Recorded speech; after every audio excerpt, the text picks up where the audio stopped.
एक गरीब लड़की अचानक बनी करोड़ों की मालकिन। कुछ भी खरीदने के लिए उसे प्राइस टैग देखने की जरूरत नहीं थी। उसके ऊपर लाखों लोगों की नजर हमेशा रहती थी। लेकिन ऐसा क्या हुआ कि सब कुछ बदल गया? राजपुर गांव में अवनी नाम की एक गरीब लड़की रहती थी। उसके पास खाना खाने के भी पैसे नहीं थे। बस साथ में उसकी एक बूढ़ी माँ भी थी जो बेहद बीमार और कमजोर थी। अवनी के पास कोई काम भी नहीं था।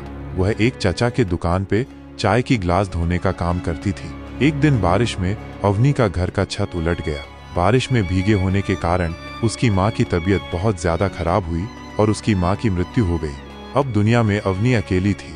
एक दिन चाय का गिलास धोते समय एक बहुत ही अमीर आदमी ने अवनी को देखा और अवनी की सुंदरता उसे अवनी की तरफ आकर्षित करने लगी।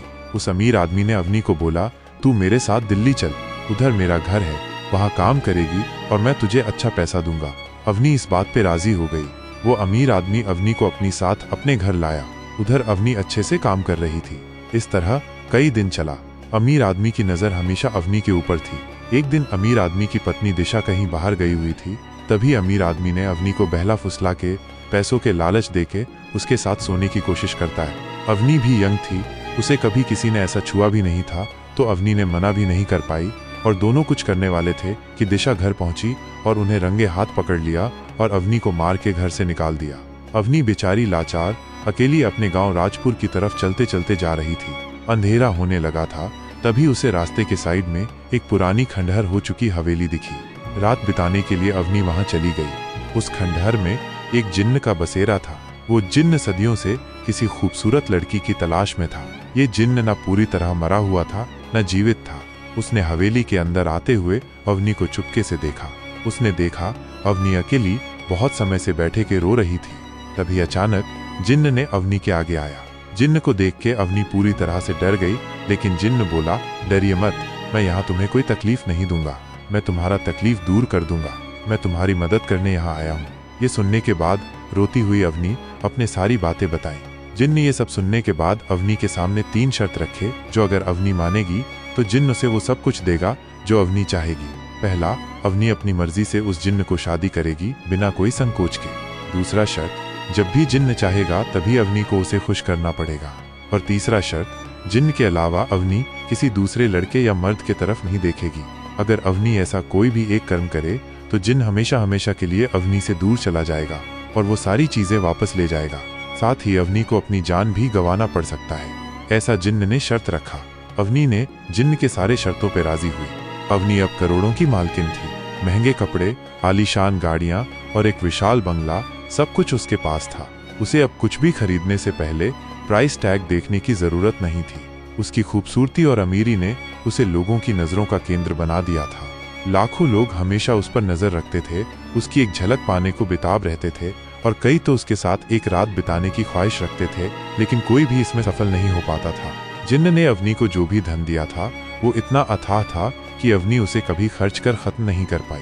हर रात जिन्न अपनी मर्जी अवनी के साथ करता और अवनी कभी उसे नहीं रोकती थी, क्योंकि वो अपने सारे सपने पूरे होते देख रही थी। अवनी की जिंदगी अब पूरी तरह बदल चुकी थी। वो असहाय और गरीब लड़की नहीं थी जो एक दिन की रोटी के लिए भी तरसती थी। उसके पास सब कुछ था सिवाय शांति और सच्ची खुशी के। जिन्न के साथ उसका रिश्ता उसे अंदर ही अंदर खोखला कर रहा था। उसे एहसास हो रहा था कि ये सब धन दौलत और ऐशो आराम एक सोने के पिंजरे जैसा है जहां वो कैद थी। वो अब किसी और पुरुष को देख भी नहीं सकती थी और जिन्न की शर्तों ने उसे पूरी तरह से जकड़ रखा था। एक दिन जब जिन्न हमेशा की तरह अवनी के साथ था, अवनी ने हिम्मत करके उससे पूछा, तुमने मुझे इतना सब कुछ दिया है, लेकिन क्या कभी तुमने ये सोचा कि मुझे क्या चाहिए? जिन्न हैरान हुआ। उसने कभी नहीं सोचा था कि अवनी कभी ऐसा सवाल पूछेगी। अवनी ने अपनी बात जारी रखी, तुमने मुझे दौलत दी लेकिन मेरी आजादी छीन ली। तुमने मुझे ऐशो आराम दिया लेकिन सच्ची खुशी नहीं दी। मैं अब और इस तरह नहीं रह सकती। जिन्न को गुस्सा आया।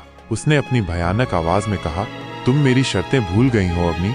अगर तुमने मेरी किसी भी शर्त का उल्लंघन किया तो सब कुछ वापस ले लिया जाएगा और तुम्हारी जान भी जा सकती है।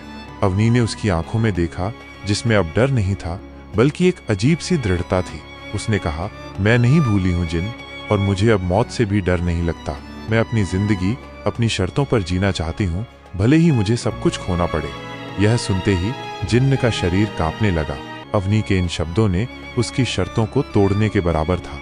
जिन्न ने भयानक रूप धारण किया, उसकी आंखें लाल हो गईं। अवनी डर गई, लेकिन वो पीछे नहीं हटी। जिन्न ने एक पल के लिए रुक गया, जैसे वो कुछ सोच रहा हो। फिर अचानक एक तेज रोशनी हुई और जिन्न एक भयंकर चीख के साथ गायब हो गया। उसके साथ ही अवनी का आलीशान बंगला, उसकी गाड़ियां, उसके महंगे कपड़े और उसका सारा धन दौलत भी आंखों के सामने से ओझल हो गया। अवनी फिर से उसी खंडहर में खड़ी थी जहां से ये सब शुरू हुआ था। वो अकेली थी, लेकिन इस बार उसके चेहरे पर डर नहीं, बल्कि एक अजीब सी शांति थी। उसने सब कुछ खो दिया था, लेकिन उसे अपनी आज़ादी वापस मिल गई थी। अवनी ने खंडहर से बाहर कदम रखा। रात का अंधेरा अभी भी छाया हुआ था, लेकिन उसे अपने रास्ते पर एक नई रोशनी दिख रही थी। उसके पास कुछ भी नहीं था, लेकिन वो आज़ाद थी। उसने अपने गांव राजपुर की ओर चलना शुरू किया, जहां उसकी पुरानी साधारण जिंदगी उसका इंतजार कर रही थी। उसे पता था कि रास्ता मुश्किल होगा, लेकिन उसे अब किसी सोने के पिंजरे में कैद नहीं रहना था। वो अपनी मेहनत से अपनी जिंदगी दोबारा बनाएगी, और इस बार वो सच्ची खुशी और शांति पाएगी। उसकी आंखें चमक रही थीं, क्योंकि उसे एहसास हो गया था कि असली दौलत पैसे में नहीं, बल्कि आज़ादी और स्वाभिमान में है।